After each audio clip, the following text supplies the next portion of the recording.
할렐루야, 우리 하나님을 찬송합니다. 호흡이 있는 자마다 다 하나님을 찬양하고 경배해야 될 줄 믿습니다. 왜냐하면 우리의 호흡이 하나님께로부터 왔기 때문입니다. 오늘 2023년 3월 4일 토요일입니다. 여호수아 13장에서 18장의 말씀 본문으로 오늘 읽도록 하겠습니다.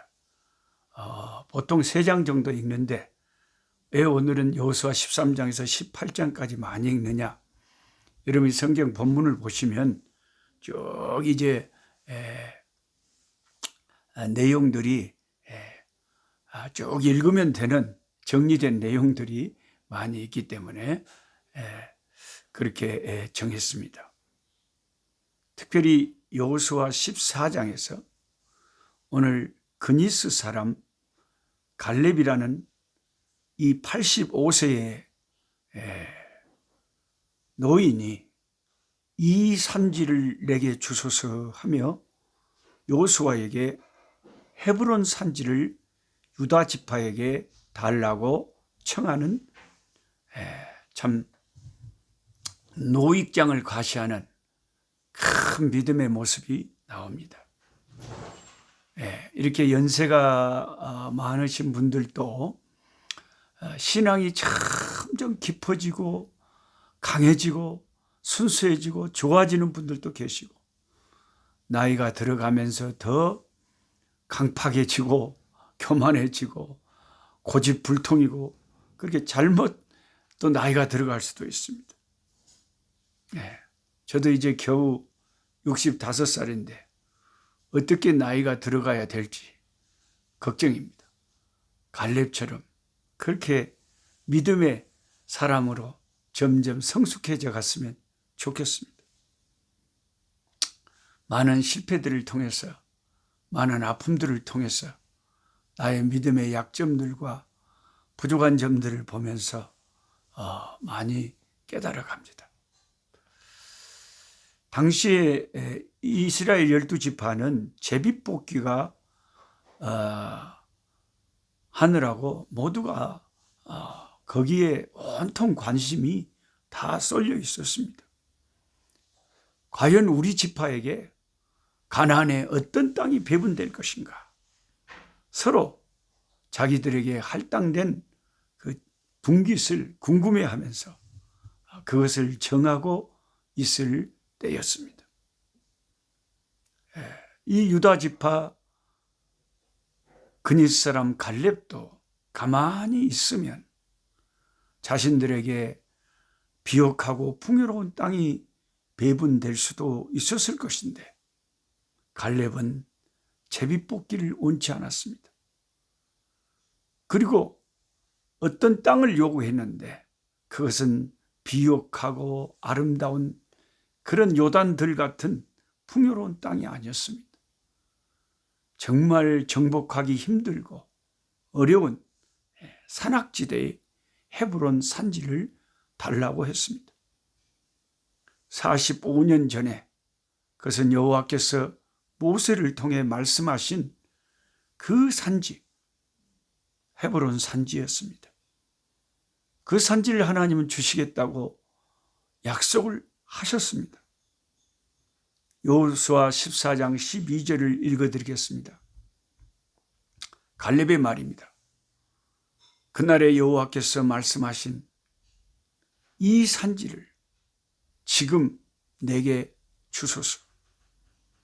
당신도 그날에 들으셨거니와 그곳에는 아낙 사람이 있고 그 성읍들은 크고 견고할지라도 여호와께서 나와 함께 하시면 내가 여호와께 말씀하신 대로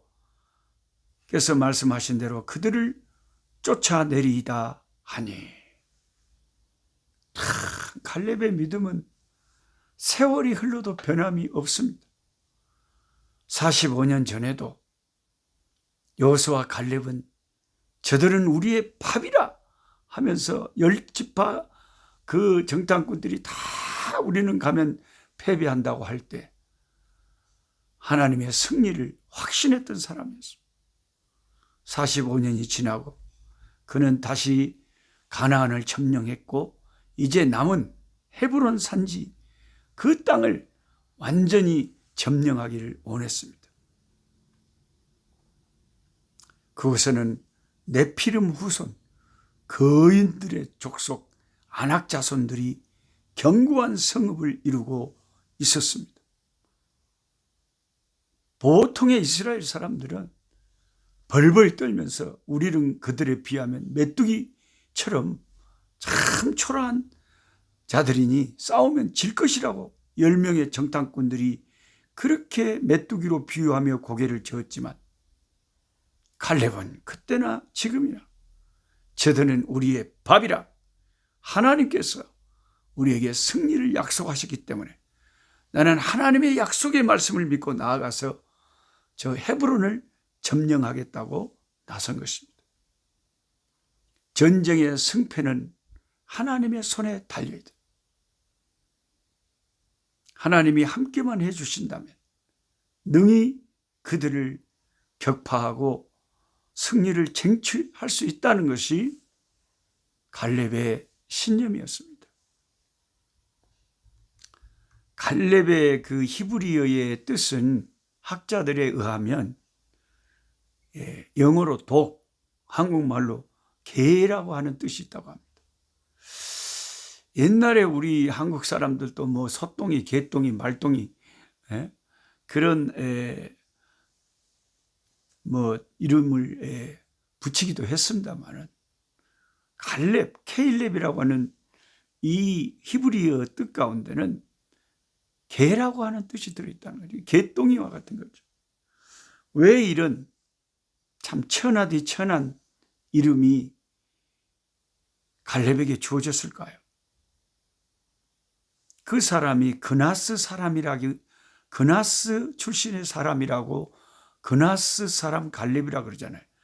영어로는 케너자이트라고 그러는데 창세기 36장을 자세히 읽어보면 에서의 족보가 나옵니다. 11절에 그 후손 중 그나스가 나옵니다. 에서의 후손인 거죠. 지금 이스라엘 모든 이 백성들은 에서의 후손들이 아니고 에서의 후손들은 저 에돔 나라를 이루고 있죠. 야곱의 후손들입니다. 야곱의 후손들. 그런데 갈렙이 섞여 있는 거죠. 순수 야곱의 혈통으로 이루어진 이스라엘 백성들에게 섞여 사는 세상적인 말로 잡종 출신이었다는 거죠. 정통이 아니었다는 거죠. 저나 여러분이나 별로 이렇게 가문을 보면 우리 부모님들이나 뭘 봐도 별로 혈통이나 유전을 보면 별로 좋지 않은 것이 많은 우리들도 많습니다. 아주 아버지, 어머님이 훌륭하시고 조상들이 훌륭하신 분도 계시지만 저 같은 경우에는 할어머니 밑에서 자랐고 우리 어머니는 저를 임신하시고 아버지와 이혼하셨고 이혼하신 이유가 도저히 이 남자하고는 살 수 없다는 결론을 내리셨다. 그러니까 저도 이렇게 혈통적으로는 별로 좋은 혈통이 아닙니다. 그래서 우리 어머니가 화가 나면 제가 문제를 일으키거나 말썽을 일으켜서 막 화가 나서 저를 욕을 하실 때는 전라도 벌교 사람이라 그런지 뭔 욕을 그렇게 무섭게 하는지 모르겠어요. 그 치명적인 욕 가운데 하나가 제가 이제 어머니를 화를 나게 했잖아요. 엄마가 화가 나서 저한테 퍼붓는 그 저주 중에 악담 중에 하나가 이 종자가 안 좋은 놈아 그래요. 그 제가 하도 그 말을 하도 많이 들어가지고 귀에 못이 박혔어요. 그래서 나도 모르게 나는 종자가 안 좋은 놈이다 그런 생각을 나도 모르게 늘 가지고 있는 거예요. 종자가 안 좋은. 종자가 중요하잖아요. 종자가 중요하잖아요. 그래서 그 부모가 중요한 거죠. 부모가 중요한. 제가 뭐 공부도 잘하고 뭘 또 착한 일을 하고 엄마가 기분 좋게 되면 그때는 종자 이야기는 안 하시고 엄마를 탓해서 네가 그렇게 뭘 잘한다 그래. 좋은 것은 엄니 타겠고 안 좋은 것은 전부 종자가 안 좋아서 너가 아버지를 타겠어 근다. 그런 말을 많이 듣고 자랐습니다. 갈렙은 참 종자가 안 좋았습니다. 오죽했으면 이름이 개똥이 말똥이 그런 이름을 가졌겠어요. 근데 사람이 이상하게요. 그런 사람들이 더 순수하고 더 열정적이고 더 세상을 뜨겁게 사는 경우가 많습니다. 왜냐하면 자기의 부족한 것을 뼈저리게 느끼면서 그 아픔과 고통 속에서 뭔가 피어나는 그 광야의 잡초처럼 그렇게 인생을 뜨겁게 살아갈 수가 있다는, 나는 아무것도 조상에게 받은 게 없어. 그러니까 내가 열심히 해서 스스로 일어나야 돼. 그런 독립심이랄까, 자립심이랄까, 그런 것이 더 오기랄까, 그런 게 생기는 거죠. 여호수아 14장 7절을 보면 갈렙은 모세에게 정탐 사실을 보고할 때 군중 심리에 휩쓸리지 않았습니다. 여러 사람들이 그렇게 말한다고 맞아 그렇지 않았습니다. 사람을 의식하지 않았습니다. 내가 성실한 마음으로 그에게 보고했다고 합니다. 그는 거짓을 몰랐고 마음에 진심을 담아 솔직하게, 진실하게, 성실하게 모세에게 자기가 본 것을 보고했습니다. 여호수아서를 은혜롭게 강의한 알렌 레드파스 목사님이나 몽고메리 목사님, 참 이름만 들어도 은혜스러운 목사님. 저는 그 알렌 레드파스 목사님의 그 여호수아 강의 책을 너무나 이 책이 귀해서 제가 그 책을 참 가슴에 안고 너무 소중하게 생각하고 그 책을 밑줄 쳐가면서 늘 마음이 약해지고 의기소침해질 때마다 여호수아서 강의를 읽습니다. 참 은혜스러운 목사님이십니다. 근데 그 레드파스 목사님이나 몽고메리 목사님이 여호수아를 강의할 때 갈렙에 대해서 뭐라고 평가하냐면 갈렙은 성품이 한마디로 굉장히 단순하다고 지적했습니다. Very simple하다. 위대한 사람들은 그 특징 중에 하나가 그렇게 복잡하지가 않습니다. 교활하지도 않습니다. 그냥 그들은 그냥 일관성 있게 솔직하게 단순하게 심플하게 그렇게 살아갑니다. 그가 헤브론 산지를 달라고 한 것은 자신의 힘을 과신하거나 자기가 뭐 잘난 척하기 위해서 그런 거 아닙니다. 그 이유는 아브람과 이삭과 야곱의 무덤이 그 헤브론 산지에 있었기 때문입니다. 그것은 반드시 하나님이 이스라엘 백성에게 정복할 수밖에 없도록 주실 땅이라는 확신을 주기에 부족함이 없는 사실이었죠. 아브라함의 무덤이 있고 이삭과 야곱의 무덤이 있는 그 유서 깊은 헤브론 산지, 그것은 반드시 이스라엘이 차지할 수밖에 없는 산지 아니었겠습니까? 믿음의 눈으로 시각으로 보면 말입니다. 비록 안악자손 거인들이 진을 치고 있어도 그 땅은 반드시 이스라엘이 차지해야 되는 땅임을 갈렙은 알았다는 것입니다. 확신했다는 것입니다.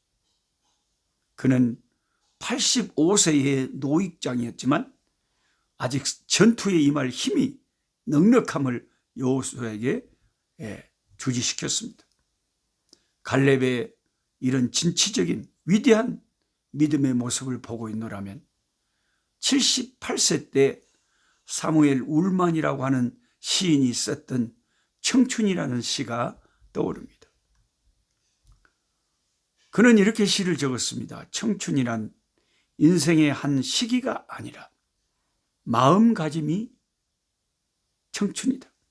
장밋빛 붉은 입술, 부드러운 무릎이 아니라 풍부한 상상력과 왕성한 감수성과 의지력, 그리고 인생의 깊은 샘에서 솟아나는 신선함을 뜻하나니, 청춘이란 두려움을 물리치는 용기, 안일함을 뿌리치는 모험심, 그 탁월한 정신력을 뜻하나니, 때로는 20살 청년보다 60살 노인이 더 청춘일 수 있다.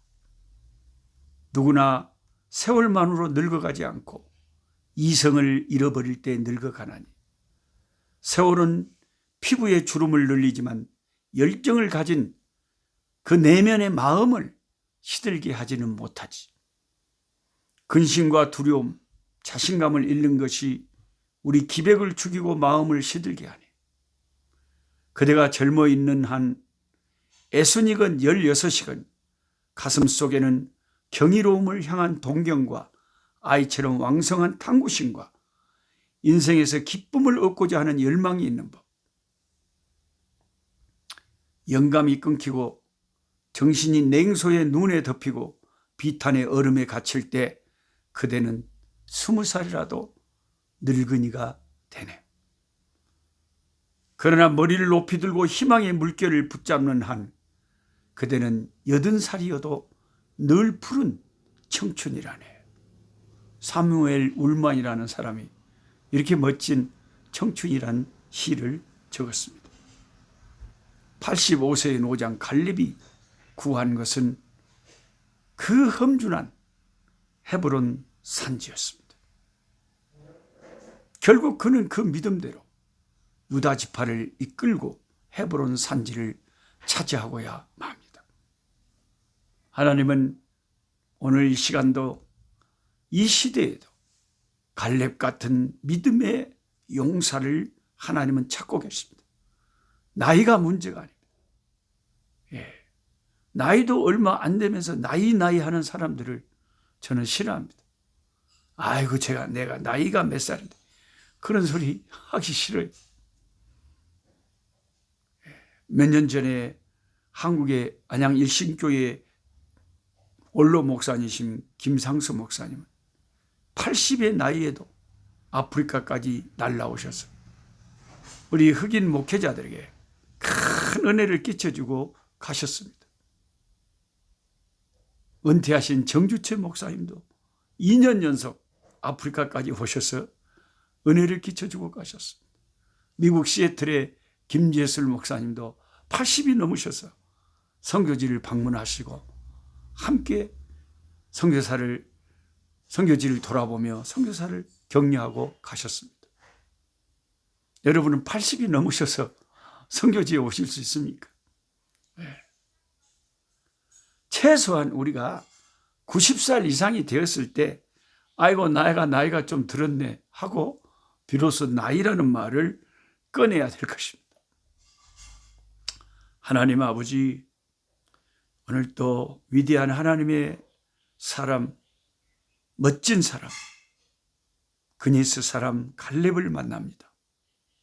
하나님이 얼마나 사랑하시는 귀히 여기시는 하나님의 사람입니까?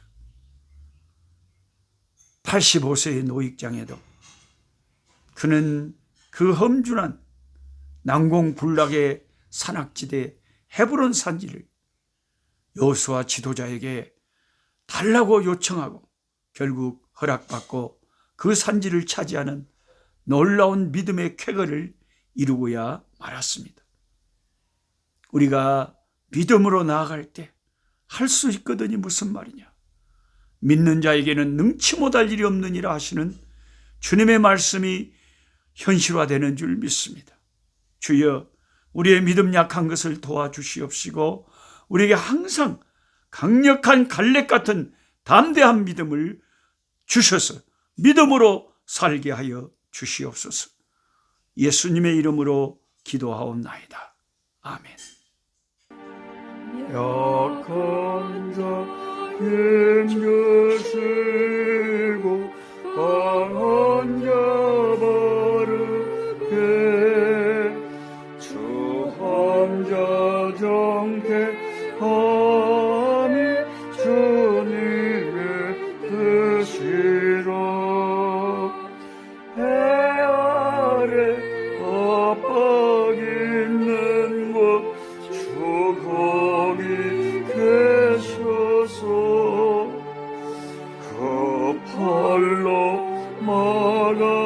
주님의